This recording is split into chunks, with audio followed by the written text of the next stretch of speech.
Bom dia a todos. Muito obrigada pela presença de todos. Hoje a gente está recebendo a Maria, né, Aparecida, que vem da PAS, que é a Associação de Parentes e Amigos das pessoas com Alzheimer. E é o Fevereiro Roxo, que a gente está falando que a RH, né, fez uma publicação para a gente no e-mail falando da importância do Fevereiro Roxo.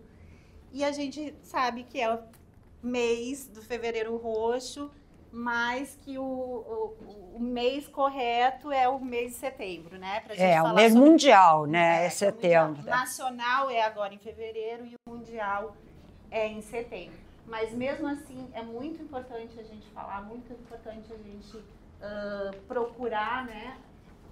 A Maria estava falando que a associação, ela não é para quem tem a doença, não é para o doente, é para os parentes, né? Para os parentes de quem tem. Então, assim, se vocês têm algum parente também, podem ficar à vontade de perguntar para a nossa querida palestrante de hoje, que está abrindo as primeiras palestras da escola. Eu tenho muito orgulho de dar início, ainda provisoriamente, né? Porque a escola ainda não está pronta, já não está finalizada, mas com muito orgulho eu inicio hoje. Muito obrigada pela presença. Vou deixar com você. Tá. À vontade. Obrigada, bom dia a todos. Meu nome é Maria Aparecida, podem me chamar de Cidinho, que se chama Maria Aparecida, nem eu sei que sou eu. Obrigada pelo convite, né? E quero dar parabéns também, porque eu achei mó barato essa escola previdenciária, né? Então, eu acho que pensando na qualidade de vida, né? Enquanto trabalho e depois durante a aposentadoria, eu acho que é importante a gente procurar informações, né, de todas as formas. Por que eu falo de Alzheimer? Eu não sou da área da saúde, eu fui professora a minha vida inteira, não sou da área da saúde, mas minha mãe, com 70 anos, foi diagnosticada com Alzheimer. Não tinha a mínima ideia do que era, né? Eu e as minhas irmãs, nós somos 3. Não tinha a mínima ideia do que era. Claro que a gente já tinha ouvido falar, né? Mas assim, eu não tinha ideia do que era. E ela começou a ter um comportamento diferente do que ela era, uma pessoa superativa. Ela tinha ficado viúva, já tinha algum tempo. Ela viajava sozinha, ela pagava as contas dela, ela morava sozinha com uma empregada que estava com ela, que durou 47 anos com ela. Mas tinha a vida dela independente. De repente, começou a perder cartão de banco, começou a ligar para a gente desesperadamente, dizendo que não tinha dinheiro no banco para pagar a conta de luz, gás, telefone. Quer dizer, comportamento completamente diferente, né? Mas se recusava a ir ao médico. A gente vai falar isso daqui a pouco. Só para dizer por que eu entrei nesse mundo do Alzheimer, né? Que aí a gente acabou levando ao médico, que era com muito custo. Ela, aliás, só foi ao médico porque ela começou a se sentir deprimida. Então ela falou, ai, minha filha, não tenho vontade de fazer isso, não tenho vontade de fazer aquilo. Aí a gente conseguiu levar ao neuro, e aí antes dela entrar, eu fiz um arrazoado, dizendo o que estava se passando, né? E aí, então, ele começou a fazer a consulta, começou a fazer os testes, e aí ele falou, olha, a sua mãe está num processo de depressão, tá? Então nós vamos primeiro cuidar da depressão. Depois a gente pensa em outras causas. Aí ficou quase 2 anos. De 3 em 3 meses a gente ia lá, ele conversava e tal. No final de 2 anos ele falou, olha, ela já saiu do processo de depressão. Eu falei, como assim, doutor? Ela continua pior do que estava. Mais esquecida, mais confusa. Aí ele falou, porque não era só depressão. A depressão veio porque junto com o processo de demência. Aí ele falou, sua mãe tem Alzheimer. Ponto. Bom, o medicamento é esse, tá? De 3 em 3 meses tem que vir para fazer consulta, mas ele não explicou o que era o Alzheimer. Então, para mim, para as minhas irmãs, a mamãe ia ficar naquela situação que estava, né, esquecendo, fazendo confusão, uma confusão mental danada, mas que a gente não sabia que aquilo ia evoluir. Então, aí a gente começou a enlouquecer, né? Teve um dia que ela ligou 43 vezes para minha casa. Eu tinha Bina, por outra situação, tinha Bina, e na quinta vez, quando eu vi que era ela, eu passei a não mais atender. Aí ela passou a ligar para as minhas irmãs, né? E nesse dia, quase que eu joguei o telefone pela janela, porque aí eu enlouqueci, porque era sempre o mesmo discurso. Minha filha, não tem dinheiro, minha filha, não tem dinheiro, não tem dinheiro. Bom, aí eu falei, eu tenho que procurar ajuda. Não dá para a gente lidar com isso sozinho. Aí, né, o meu marido, na época, tinha um amigo que jogava vôlei na praia com o presidente da Paz. Aí foi aí que eu cheguei na Paz. Aí eu marquei um dia, fui lá, assisti uma reunião. Aí eu falei, então agora é assim, a coisa vai evoluir, vai piorar. Aí eu comecei a frequentar a Paz para aprender a lidar com aquilo, né, no dia a dia. Ela morava sozinha, ela sempre disse que não gostaria de morar com filha nenhuma ao final da vida dela. A gente respeitou isso, manteve ela morando sozinha com essa pessoa que trabalhava para ela já há tantos anos. E aí a gente foi, aos poucos, introduzindo 2 cuidadoras, porque para ela ir para a rua, ir ao banco, ela foi assaltada no banco. Ela foi assaltada no banco, não. Ela estava pagando as contas no caixa eletrônico, na caixa, né? Não era com o funcionário, era no caixa eletrônico. Aí, na hora que ela posou o cartão para pegar outra conta, alguém atrás trocou o cartão. Aí, quer dizer, foi a primeira vez que foi um risco, né? E numa outra vez que ela foi já com a cuidadora, ela saiu do banco e aí ela morava na Tijuca.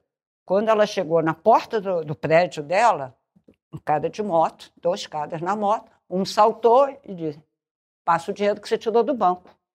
Qual foi a reação dela? Eu não tirei dinheiro do banco. Ela tinha esquecido que tinha um banco.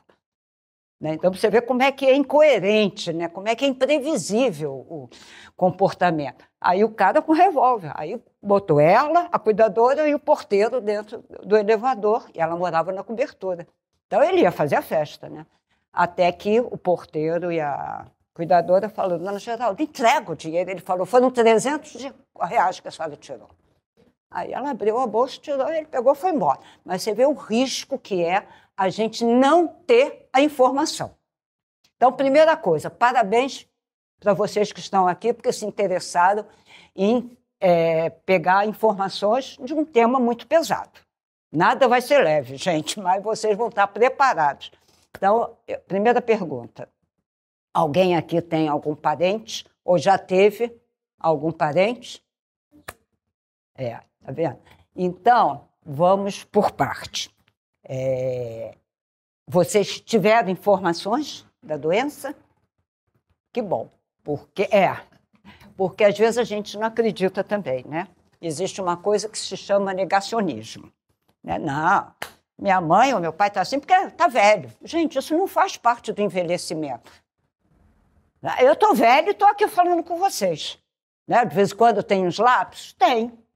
Né? Porque a gente também tem muita informação todo dia, né? Na palma da mão, no celular, na televisão, né? Enfim, a gente tem, o nosso HD está assim, né? De informação. Então, é comum a gente ter algum lapso de memória? Aí a gente faz uma diferença entre não lembrar e esquecer. Não lembrar, você não lembra onde você colocou o óculos quando chegou em casa. Mas você precisa do óculos, então você procura o óculos o tempo todo, o dia inteiro. Você está procurando óculos.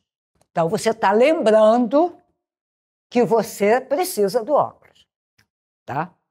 Esquecer, você não vai procurar, porque você não lembra o que é óculos, você não lembra para que serve um óculos. Então você esqueceu. Aquilo apagou da sua memória. Então, primeira coisa, diferença entre não lembrar e esquecer. Então, não vão ficar todo mundo estressado porque esqueceu, esqueci a chave em casa, não vou poder voltar para casa. Não esqueci onde eu botei o celular. Então, a gente tem até algumas estratégias para isso, para quem não está nessa fase. É uma doença típica do envelhecimento, mas que aos poucos, está começando a descer a faixa etária.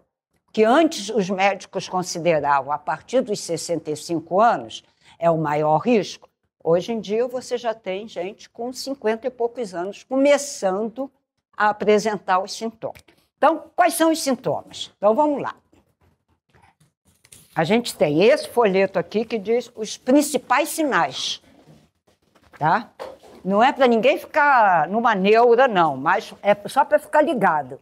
Tá? Lapsos de memória, assim, muito recente. Acabou de almoçar, daqui a 2 horas diz, eu não almocei hoje. Isso é um sinal, assim, muito nítido. Tá? Mas lembra do que almoçou no dia do casamento dela, da pessoa. Eu fiquei alucinada, minha mãe não lembrava. Ela dizia que aquela casa não era dela, que ela queria ir para casa. Mamãe, isso está na sua casa. Mas ela lembrava da casa onde ela morou quando ela casou. E ela descrevia com todos os detalhes. Por quê? Porque a demência afeta a memória recente. A memória antiga vai ficar preservada durante muito tempo, até que também vai sendo perdida, porque a doença é evolutiva. Né? Então, isso, quando a família não está informada, quando a pessoa não está informada, a pessoa mais próxima, diz assim, como ela lembra de 50 anos atrás e não lembra do que comeu há 5 minutos. Então, isso faz a família adoecer. Né? Então, primeiro sinal, memória recente. Esqueceu de pagar a conta, agendou uma consulta, esqueceu de ir ao médico. Então, são detalhes que a gente tem que começar a prestar atenção no dia a dia daquela pessoa idosa. Tá? Pode ser uma coisa passageira. A demência é o seguinte, existem quase 100 tipos de demência. Tá? Algumas reversíveis, outras não. A demência por Alzheimer não é reversível. A demência por AVC, né, acidente vascular, também não é reversível. Mas tem algumas demências que são reversíveis. Por exemplo, falta de vitamina B12. Tá? Aí o médico é que vai descobrir, vai pedir exames, vai ver que está com uma deficiência de vitamina B12, faz a reposição da vitamina, aí aqueles esquecimentos, aquela confusão mental acabam. Então, foi uma demência temporária, reversível. Né? Existe demência por bebida alcoólica, alcoolismo. Existe demência por drogas, essas não são reversíveis, mas estou dizendo os vários tipos de demência. Demência por acidente vascular, que é a demência vascular, e a doença de Alzheimer, que é a causa maior de demência. Né? É irreversível, é progressiva, né? Não tem cura, mas tem tratamento. Então, o importante a importância do diagnóstico precoce é exatamente a gente começar o tratamento o mais cedo possível, para dar o quê? Qualidade de vida. Vai progredir? Vai. Mas a gente oferece uma qualidade de vida para aquelas pessoas, para aquela pessoa, né? Aquela pessoa que está diagnosticada. Vai mudar o comportamento? Vai. Vai ter que mudar a estrutura da casa? Vai. Vai ter uma despesa grande? Vai. Então, tudo vai acontecer. Tá? Então, qual é o papel da família? A família sozinha vai saber lidar? Não, não vai. Se a família não tiver um apoio, não tiver uma rede de apoio, né? Não souber o que pode acontecer, que não obrigatoriamente vai acontecer, mas pode acontecer. Por exemplo, esse caso que eu falei da minha mãe não reconhecer a casa dela. Isso é muito comum, porque a pessoa não reconhece mais aquele ambiente ali como seu, porque ela vai lembrar do ambiente da infância dela, de quando ela casou, né? De quando a pessoa, há 50 anos atrás. Então, se você não sabe que isso pode acontecer, você não vai saber lidar com isso. Né? Por exemplo, a primeira vez que a minha mãe começou com essa história, eu quero ir para casa, eu quero ir para casa, eu quero ir para casa, eu e a minha irmã, a gente estava numa palestra na UERJ, Aí a cuidadora ligou e falou, sua mãe, a gente está alucinada aqui com a sua mãe. Ela está cheia de sacola pendurada no braço, dizendo que quer ir para casa. E a gente já falou para ela que ela está na casa dela, ela disse que não, que aquela casa não é dela. As minhas filhas já me roubaram tudo. É assim, a gente sofre muito. Depois a gente ri, mas na época a gente sofre muito. Aí eu e minha irmã saímos correndo e quando eu cheguei no andar dela, estava assim de vizinho, ó, que ela começou a berrar dentro de casa. Ela foi para a janela gritar, socorro, socorro, estão me prendendo, não me deixam ir para casa. E aí tinha um advogado que falou, olha, eu estava indo para a polícia, chamar a polícia. Eu falei, olha só, vamos fazer uma coisa, eu e minha irmã estamos chegando, a gente vai administrar isso, é uma crise, ela está em surto, nunca aconteceu, é a primeira vez, mas, gente, eu fiquei apavorada. Porque aí eu fiz a coisa errada. O que de errado eu fiz? Eu comecei a teimar com ela que ela estava errada, que ela estava na casa dela. Então, primeira regra, não pode contestar a pessoa. Se a pessoa disser que hoje, no Rio de Janeiro, dia 27 de fevereiro, está fazendo menos 40 graus, a gente vai dizer, tá mesmo.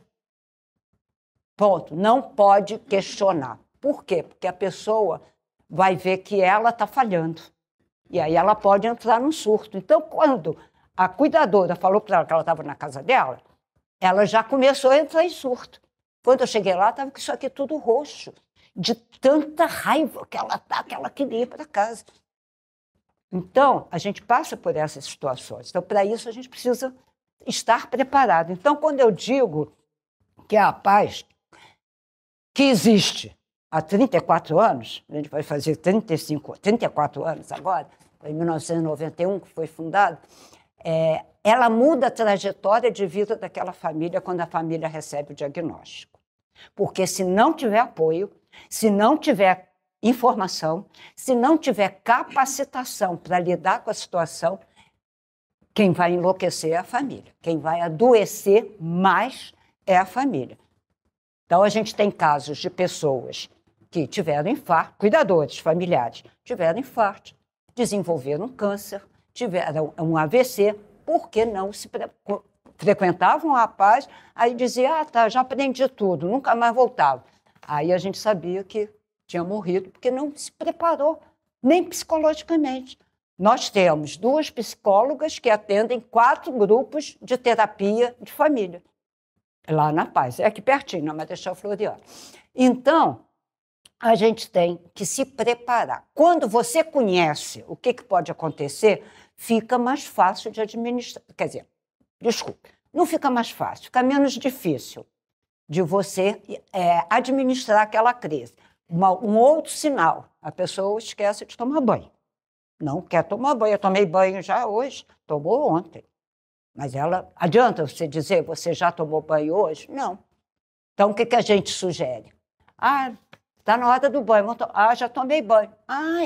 Eu esqueci. A gente passa a culpar a gente. Desculpe, eu é que esqueci que você já toma banho. Então, daqui a pouco você oferece de novo, porque ela vai esquecer que ela disse há 10 minutos atrás. Eu estou vendo gente sacudindo a cabeça, porque já está passando por isso, ou já passou. Né? São esses probleminhas. Vai dizer que não tem dinheiro, a gente diz que é complexo de São Francisco, é pobre, ficou pobre, de repente não tem dinheiro para nada. Vai ao banco, se for ao banco sozinho, é um perigo, minha mãe passou 2 vezes por isso. Se sair de casa sozinho, sem um acompanhante, vai se perder na rua, não vai conseguir voltar para casa, e a gente tem familiar que ficou 48 horas procurando era a esposa. Eles foram ao bingo, lembra que tinha bingo antigamente? Ele toda tarde ia ao bingo com ela. Aí, nesse dia, chegou, ela falou, preciso ir ao banheiro. Ele falou, tá bom, você vai e eu vou também ao banheiro. Aí ele saiu do banheiro e ela nada. O banheiro de mulher demora mesmo, né? Muito mais. Mas ele falou, gente, coisa esquisita, perguntou para o porteiro do bingo, você viu a minha mulher? Ela estava no banheiro. Ela saiu. Não pagava ônibus, porque tinha idade. Passou o primeiro ônibus, ela entrou. Ele ficou 48 horas procurando por ela. Olha como é que são as coisas. Aí, primeiro, um risco de ser assaltada na rua, né? Enfim. Ele começou a ficar alucinado. Aí o motorista do ônibus, aliás, 48, não, desculpe, 24, 48 horas foi outra história. O motorista do ônibus chegou no ponto final, ela foi parar no Meia, gente, o bingo era em Copacabana. Ela foi parar no Meia. Aí ele falou, senhora, chegamos ao ponto final. Ela falou, olhando para a cara dele, onde é que eu estou? Aí o que ele fez? Pegou o ônibus e levou para a delegacia. Ele teve essa ideia, né? A gente encontra pessoas boas, mas também encontra pessoas de má fé, né? Levou para a delegacia e disse, olha, essa senhora está sozinha, está desacompanhada, não está sabendo o nome dela, não está sabendo o telefone, de nada. Aí o delegado falou, tudo bem, policial, né? Aí começou a conversar com ela, tentou pegar os dados dela. Ela falou, eu não sei o que eu estou fazendo aqui. A senhora tem marido? Tem telefone? Não sei. Aí ela lembrou do telefone de uma vizinha dela antiga, que ela nem mais morava. Aí ele ligou para essa senhora, para essa vizinha, falou assim, não, conheço essa pessoa, sim, mas ela não mora mais aqui, mas eu tenho o telefone do marido dela. Aí o policial foi lá e ele foi lá pegar. Mas foram 24 horas, gente, procurando ele, desesperado. Até o policial conseguir falar com ele, né? Quer dizer, ele poderia ter tido um infarto ali, né? Então, são essas situações que a gente tem que aprender a não discutir com a pessoa, tá? A não falar na frente da pessoa, por exemplo, tá? Eu chego na casa da minha mãe, ela está lá sentadinha e a cuidadora começa, olha, ela hoje fez isso, fez aquilo, não quis tomar banho, não quis comer, não sei mais. Não se pode falar nada na frente da pessoa que está com diagnóstico. Por quê? Porque ainda dentro do processo, ainda tem muitas ilhas de lucidez. Então, naquele momento, ela pode estar super lúcida. Ela não vai gostar de escutar falarem mal dela. Então, segunda regra, não se comenta nada na frente da pessoa. Terceira regra, como eu faço para levar ao médico? Ela, não vou ao médico, não estou maluca. Você que está maluca. Uhum. Esquece, não pode avisar com 24 horas de antecedência. Porque se avisar com 24 horas de antecedência, ela vai entrar num processo de ansiedade 24 horas antes. Sem saber por quê. Ela não sabe por que ela está ansiosa. Porque ela foi informada de que amanhã, às 10 horas, tem médico. Eu passo aqui às 9 para te pegar. Aquilo processando na cabeça dela. Então, você tem que preparar na hora, né? Na hora, no momento oportuno. Vamos tomar banho, vamos botar uma roupa bonita que a gente vai sair. Ou então, dizer, mãe, ou pai, seja lá quem for, ou mulher, né, ou marido, eu preciso ir ao médico. Você pode ir comigo? É uma estratégia. Porque você passa a depender daquela pessoa que está totalmente dependente da gente. Você inverte os papéis. A autoestima dela não fica ruim. Né? Gente, vou dar uma paradinha só para beber água. Olha só, tem 3 especialidades que lidam com a demência. Não vou nem falar só de Alzheimer, tá? A demência. Primeiro, é uma doença neurológica. Então, a gente sempre recomenda que vá primeiro a um neurologista, tá? Depois, é uma doença de idoso. Então, quem é que entra? O geriatra, tá? Por quê? Porque se você for ter o neuro, o geriatra e o psiquiatra, a família vai enlouquecer e gastar muito dinheiro, né? Porque muitas vezes não tem nem plano de saúde. Os bons profissionais não têm. Então, o geriatra ele consegue dar conta de todas as comorbidades que podem atingir um idoso. É diabetes, é pressão alta, é uma cardiopatia. Então, o geriatra consegue, e o geriatra consegue ter uma visão de qual medicamento está prejudicando aquele outro medicamento. Então, ele consegue ter essa visão holística da coisa, certo?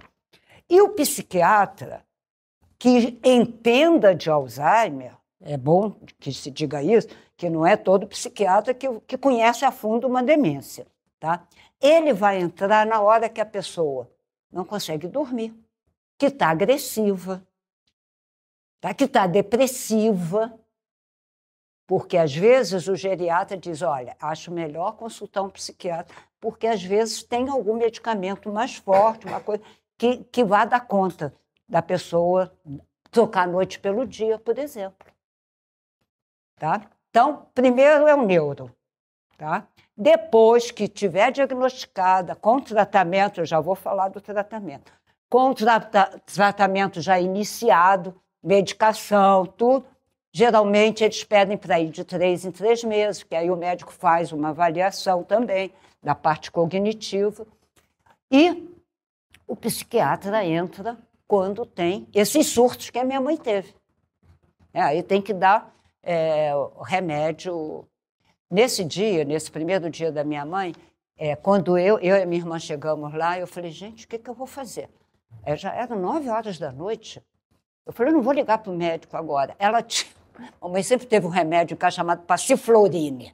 É um remédio de flora, né, que é um calmantezinho da flora. Aí eu falei, vai ser isso. Aí peguei, mas é líquido.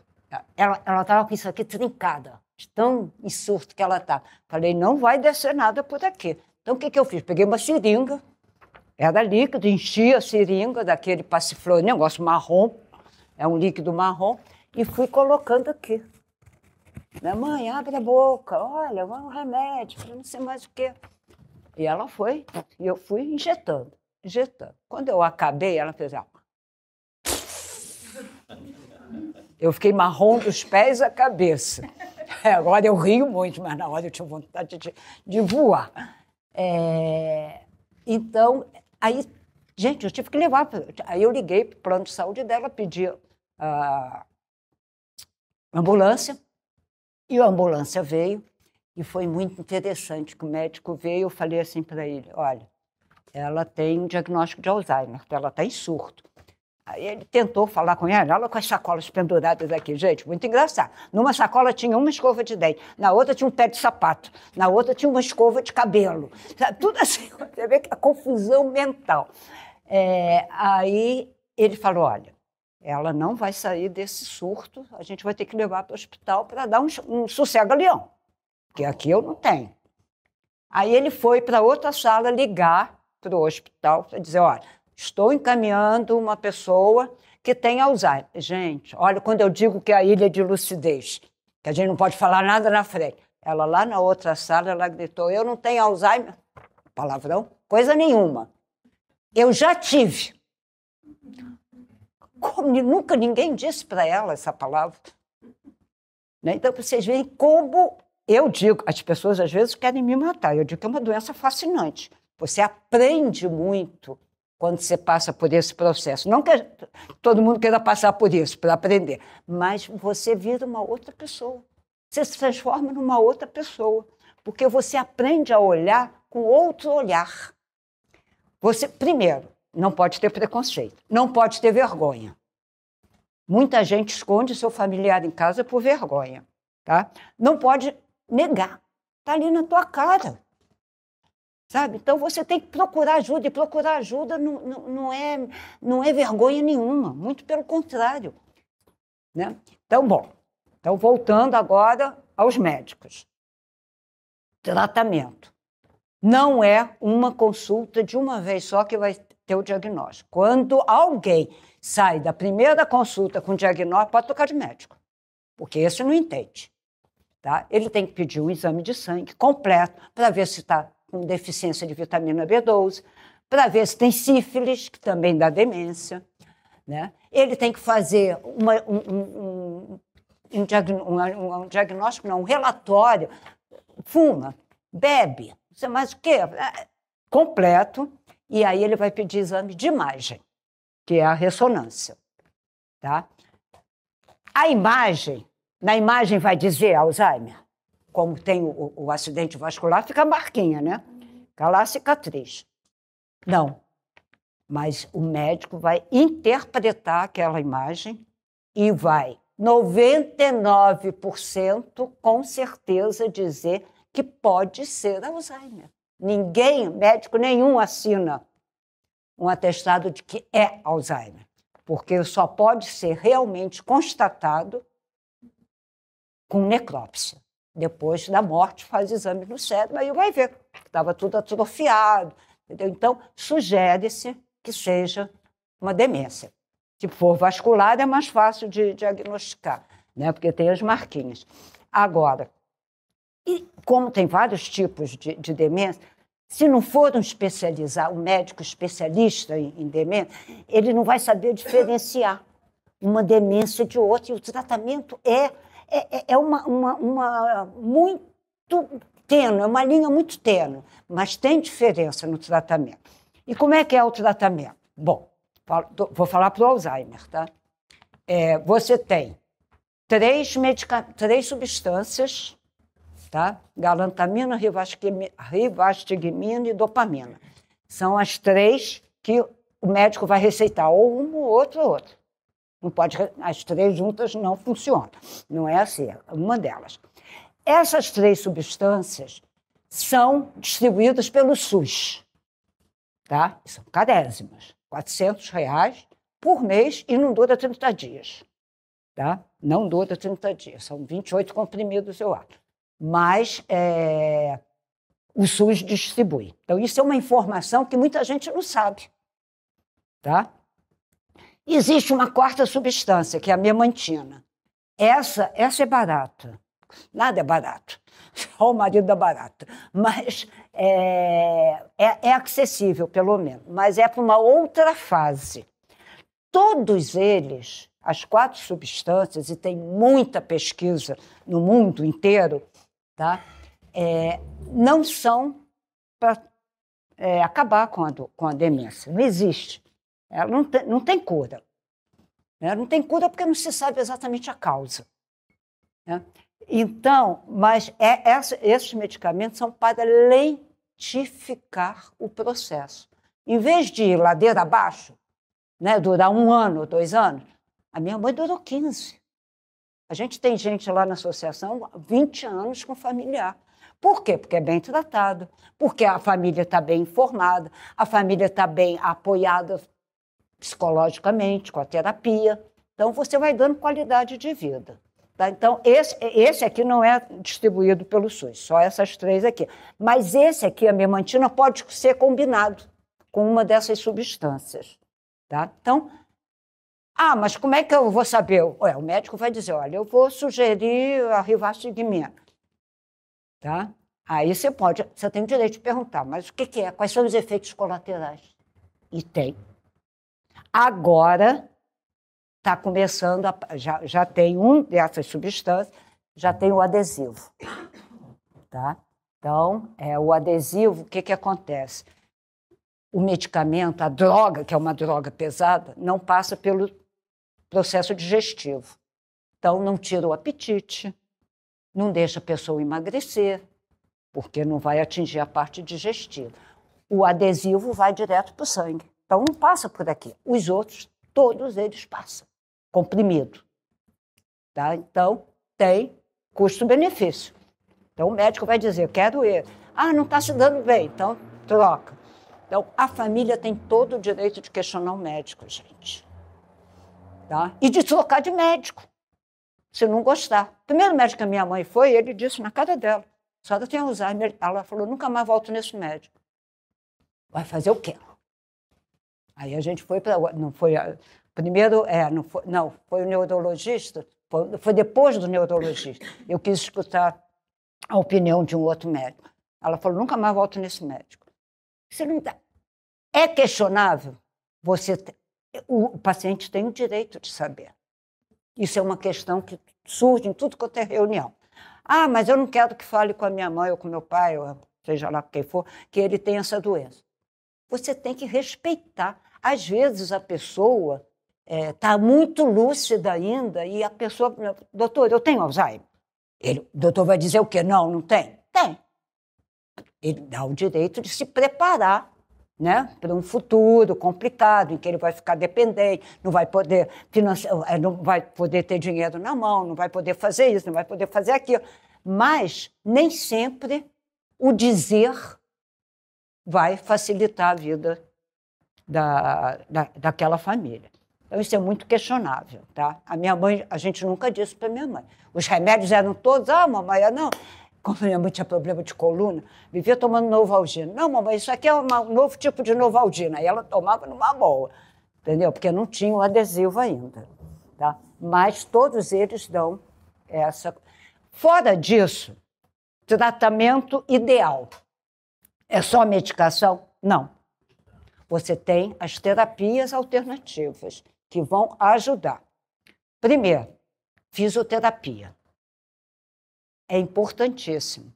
Por quê? Porque a pessoa vai ficando toda retesada.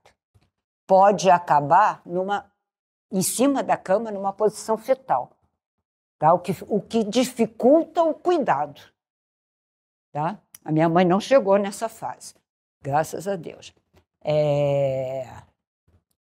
Então, fisioterapia é importante, até porque depois que fizer isso, não tem como desfazer. Mas então a fisioterapia é prevenção, tá? Para quando a pessoa ficar acamada, porque vai ficar, né, pelo menos está bem fortalecida.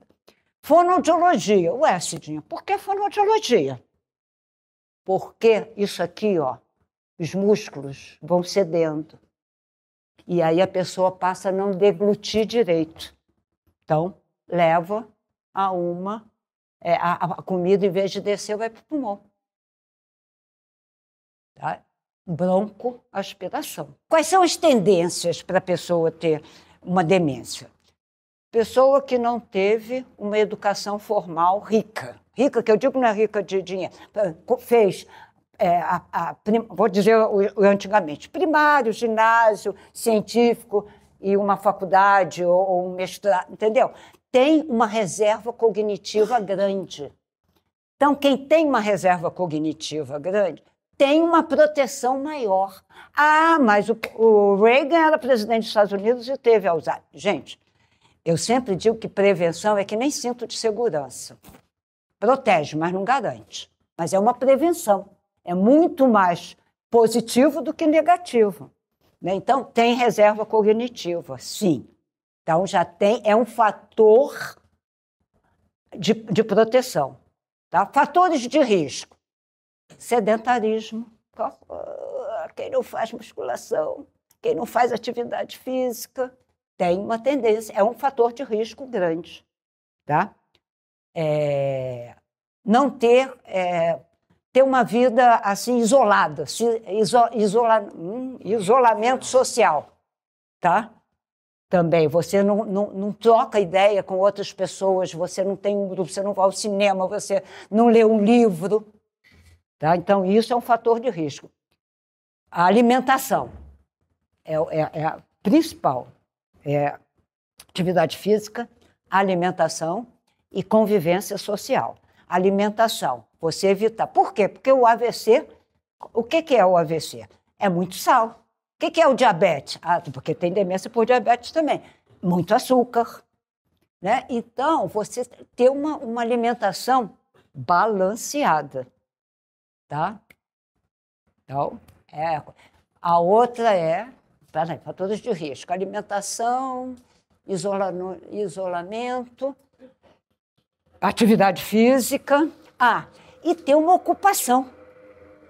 Então, por isso que eu acho que a escola aqui, né, previdenciária, que está preparando, que vai preparar as pessoas para a aposentadoria, é importantíssimo.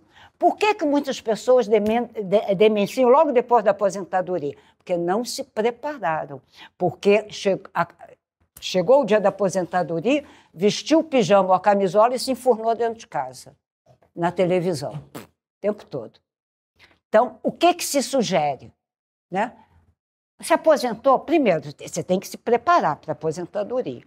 Né? Saber que vai parar de todo dia ter que sair para trabalhar, enfim. Mas você pode planejar o que você vai fazer depois. Eu sempre quis fazer curso de italiano, mas nunca tive tempo. Vai fazer agora. Curso de inglês. vai fazer. Vai aprender a tocar um instrumento que você sempre quis e não conseguiu, né? Existe um documentário na Netflix, lá na Vileira, uma coisa assim. É coreano. Gente, quem puder ver... Alguém já viu? É maravilhoso. É um filme, é um documentário, uma série, né? Coreana, ruim, bem artesanal, uma coisa bem... Mas que a mensagem que passa é um senhor de 70 anos que se aposenta. Ele sempre teve uma vontade imensa de fazer aula de balé. Mas, por preconceito, nunca fez, né? E aí ele passava todo dia numa praça lá, por um estúdio, e ele via um rapaz, até muito bonito, fazendo aula de balé. Então ele ficava olhando, assim, apaixonado com aquilo. Um dia ele resolveu fazer. Primeiro foi um susto lá na escola de balé. Como? Aí o dono da escola pediu a esse rapazinho, que estava dando aula de balé, que atendesse ele. Ele falou assim, eu não vou dar. Imagina se eu vou dar aula para um velho de 70 anos, aula de balé. Mas aí o cara conseguiu convencer, ele começou a dançar balé. Só que ele escondeu da mulher e dos filhos. Ele tinha uma filha mulher e acho que 2 homens. 2 filhos. De vergonha. Mas aí um dia a mulher... Gente, tem uma coisa muito engraçada. A mulher pega, ele lavava as meias de balé na hora do banho.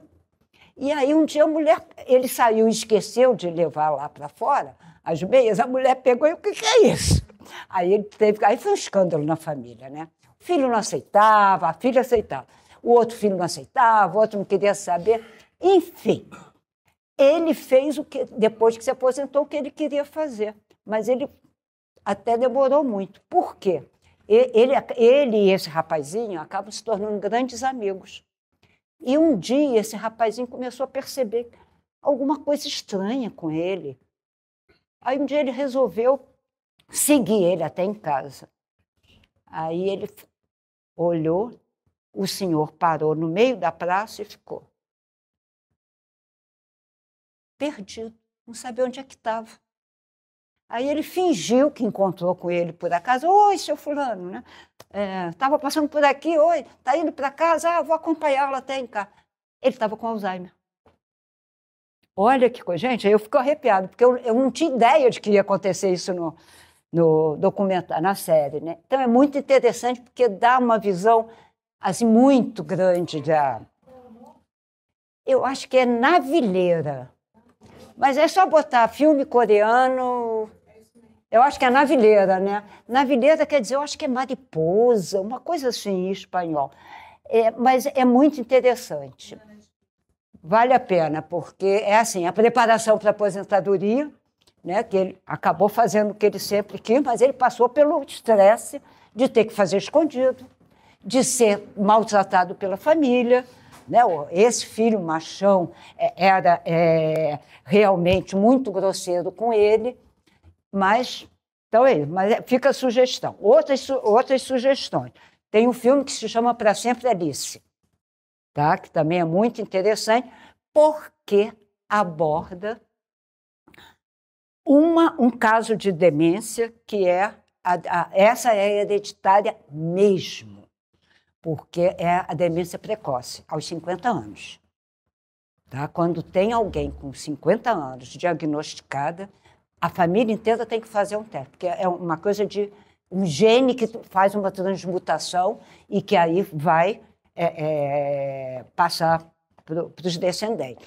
Nesse filme, Para Sempre Alice, ela é uma professora universitária, ela tinha uma reserva cognitiva enorme, né? Ela trabalhava os seus neurônios todo dia, mas ela tinha esse gene. E aí, de 3 filhos, um deu, que ele tinha também essa transmutação, o outro não tinha, a menina não tinha, e o outro não quis fazer. Né? Então, é uma opção. Eu não faria, porque eu não ia viver com uma espada em cima da minha cabeça. Minha mãe teve, eu tenho 5% de ter. Mas o que eu vou fazer? Eu vou fazer a minha prevenção. Eu faço atividade física. Gente, eu tenho 77 anos na cara. Eu faço atividade física, eu trabalho, eu faço palestra, né? Eu vejo documentário, eu uso computador, eu uso celular, eu uso tablet. Fala. Quais são os problemas físicos que a doença causa? Problemas físicos. Tá. A pessoa pode começar a ter dificuldade, né, para se locomover, e aí fica mais dependente ainda.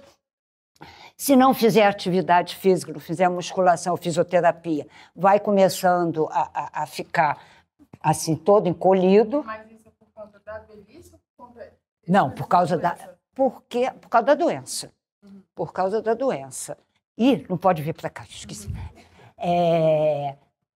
Tem o problema da deglutição, né?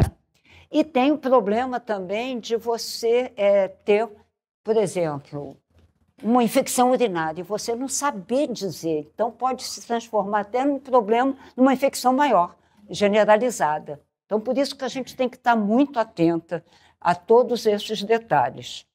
Tá? Eu só quero, antes de pedir para vocês falarem mais, que vocês estão muito quietinhos, esse aqui, então, são os 10 principais sintomas, e aqui os 10 nunca, a parte de trás. Os 10 nunca que a gente não deve fazer na frente da pessoa que está com diagnóstico. Tá? Como, por exemplo, falar dele com outra pessoa na frente dele. Né? Chamar a atenção. Então, você está esquecido. Você já me perguntou isso 10 vezes. Porque é assim, que dia é hoje? Hoje é dia 27 de fevereiro. Que dia é hoje? Dia 27. Na terceira vez você já está pirando. Né? Então, minha mãe falava, que dia é hoje? Eu dizia, daqui a pouco, que dia é hoje? Na terceira, que dia é hoje? Eu falei, não sei, mamãe, peraí, vou pegar o jornal. Ela tinha assinatura do jornal, eu pegava o jornal aqui, ó, vê para mim, mamãe, que dia é hoje? Aí ela lia. Então, a gente também tem que tentar estimular. Existe uma coisa que a gente diz para a gente não se preocupar. O que é preocupar? É ocupar antes do tempo. Então, por exemplo, se ela ainda lê o jornal, deixa o jornal na mão dela. Se ela ainda come com a mão dela, deixa ela comer sozinha. Não adianta eu querer dar para acelerar. Cuidadora profissional tem muito disso. Acaba fazendo por ela. Não, a gente tem que fazer com ela, pessoa, e não por ela. Tá? Só voltando um pouco aos profissionais, antes de eu falar, assim, já falei da físio, da fono, nutricionista, é importante às vezes, a família, se tiver condição de fazer uma consulta com a nutricionista, porque tem algumas coisas que não vai poder, a gente vai ter que abolir. Farinha, por exemplo, alguma coisa, por causa da deglutição. Tá? E uma coisa que eu sou apaixonada. Tem a terapia ocupacional, tá? Que é uma pessoa que vai na casa da pessoa e faz jogos, sabe? Estimula a cognição. Vai recuperar? Não, mas vai evitar que avance muito rápido. Tá? Que a pessoa perca totalmente, não sabe nem mais o nome dela. No final, minha mãe já não sabia mais que eu era filha. Eu chegava na casa, ela tinha 3 cuidadoras, né? Essa que ficou 47 anos com ela, a outra e as outras 2 que a gente colocou quando ela demenciou. Aí eu chegava na casa dela, a cuidadora estava sentada aqui, ela aqui, aí eu chegava, falava com ela, aí ela falava para a cuidadora, essa aqui é minha amiga. Aí falava para mim, aquela é minha filha. Eu ficava irada. Por quê? Porque a cuidadora passava mais tempo com ela do que eu. Eu ia lá uma vez por semana, era meu dia da quarta-feira, o dia da outra, minha irmã era domingo, a outra era... Enfim. Aí eu comecei a perceber, que eu falei, gente, eu não tenho que ficar jogada com a minha mãe, né? Por causa disso. Aí o que eu fiz? Eu tirei uma foto, eu com ela, estampei na camiseta e escrevi aqui, eu sou sua filha Cidinha, te amo. E aí deixei na casa dela. Chegava em casa, ia na cozinha, botava aquela camiseta, aí chegava para falar com ela. Quando eu falava com ela, ela fazia assim, lia, aí sorria para mim. Pronto, já tinha ganho o dia. Então a gente tem que também tem algumas estratégias facilitadoras que a gente chama, né? Agora, por fim, eu vou falar dessa cartilha. Tá, então, vou falar dessa cartilha, a história dessa cartilha. Tá? É uma cartilha que a gente fez para as crianças e os jovens entenderem o que se passa com os seus avós. Tá? Por quê? Porque essa geração que aí está vai ser a futura geração responsável por políticas públicas. Vai ser a geração responsável pelo cuidado de seus pais. E vai ser a geração que provavelmente vai demenciar, porque a gente não tem perspectiva de cura. Tá? A cura ainda é muito difícil, embora todas as pesquisas estejam aí no mundo inteiro. Então, eu entrava, toda quarta-feira, era meu dia, né, de almoçar na casa da minha mãe, passar, eu prestava atenção, como é que ela estava se alimentando, o que ela falava durante a conversa, enfim. E eu pegava a minha neta de 5 aninhos, que estudava perto da casa dela. Pegava a minha neta na maternal e nós duas íamos lá para almoçar e passar a tarde com ela. Quando entrava na casa da minha mãe, a minha mãe falava assim para a minha neta: ô, minha querida, não lembrava mais nome de ninguém. Ô, minha querida, vem dar um beijo na vovó. Aí a Laura, que é a minha neta, olhava para a minha cara assim, espantada. A avó era eu. Aí a Laura ia lá, dava um beijinho nela. Aí até que um dia ela falou: vó, por que a Bisa acha que é minha avó? Aí eu falei: você quer saber por quê? Então senta aí. Aí eu sentei com ela, disse com todas as letras: só a Bisa tem uma doença chamada Alzheimer que faz isso, isso, isso. Daqui a algum tempo ela não vai saber que eu sou filha dela, que você é neta, que o seu pai é o neto, que você é bisneta, que o seu pai é o neto dela. Aí eu falei: você entendeu? Então, quando a Bisa falar, vem dar um beijo na vovó, você vai lá e dá: oi, vó, tudo bem? Finge que está tudo bem. Aí, no dia seguinte, Laura chega na escola, no maternal, tem aquela rodinha de novidade, né? Aí a professora fala: quem tem novidade hoje? Aí fala, Laura, qual é a sua novidade? Minha Bisa tem Alzheimer. Aí a professora falou: como assim? Aí ela deu uma aula. O que eu dei a aula para ela deu uma aula para a turma dela, de criancinha de 5 anos. E aí a professora pegou e levou ela em todas as salas para falar. Conclusão: se a minha neta pode saber e se preparar para a vida, qualquer criança deve saber.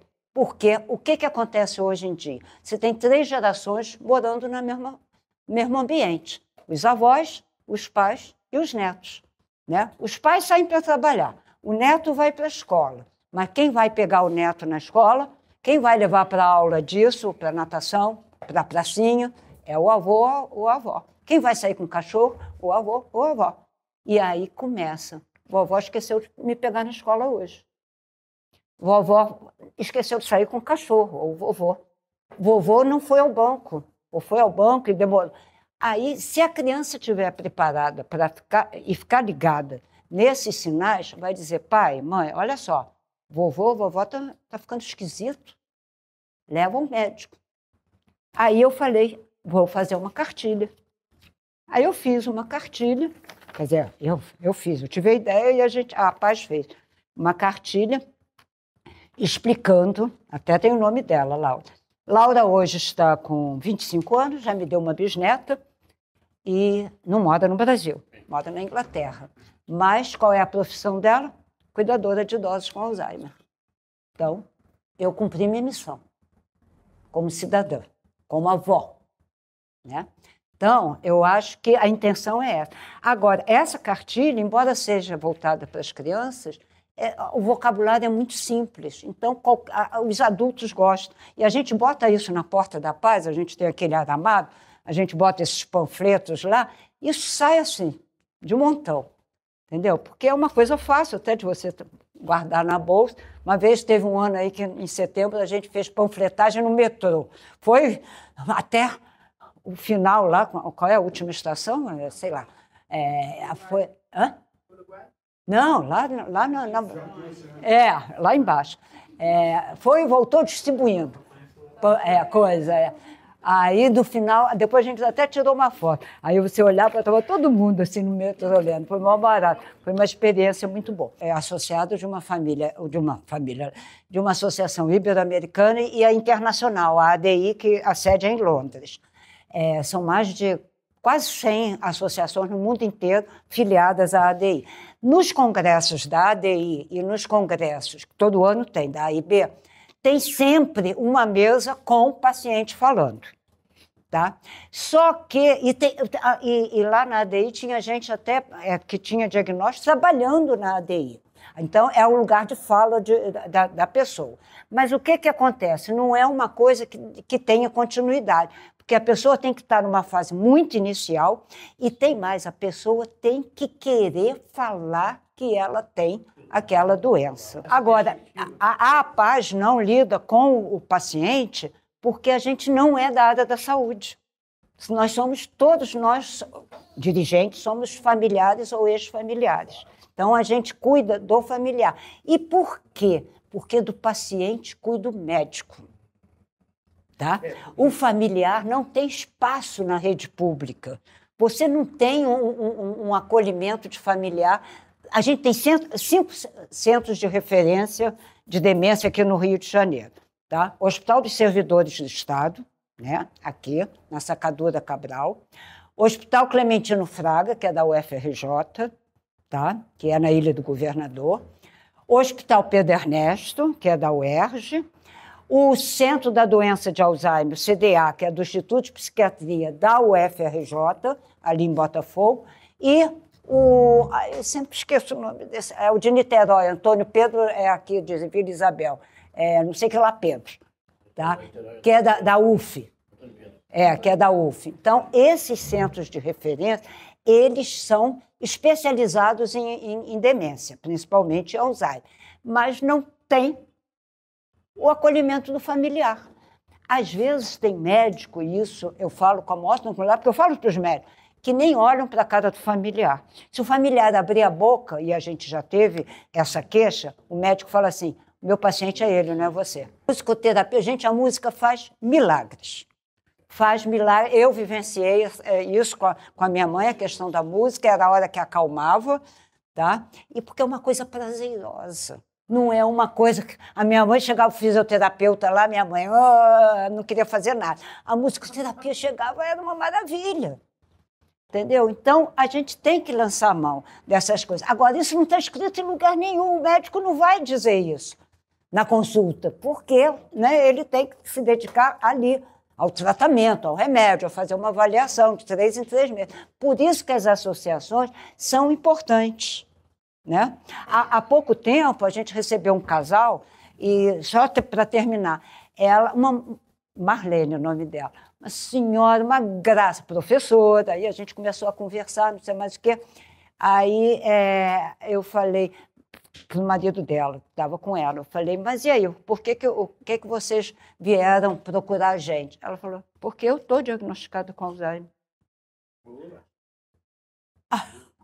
Eu devo ter feito uma cara, ela falou, você está assustada? Eu falei, não, eu quero te dar os parabéns, você está assumindo isso, né? E ver o que a gente pode te ajudar.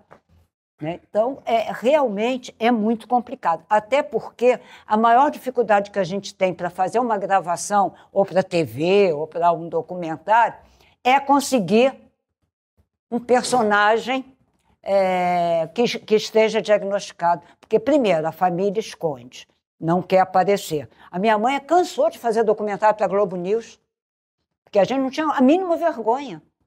Tá? E ela falava e tal. E às vezes, a própria pessoa não quer falar. Tá? Então, é isso, gente. Muito obrigada. E quero dizer uma coisa, quero dar parabéns pelo fato de ter muitas pessoas do sexo masculino aqui, porque o homem não gosta de ouvir, não. Homem não costuma ouvir essas coisas, não. Então, tá melhorando.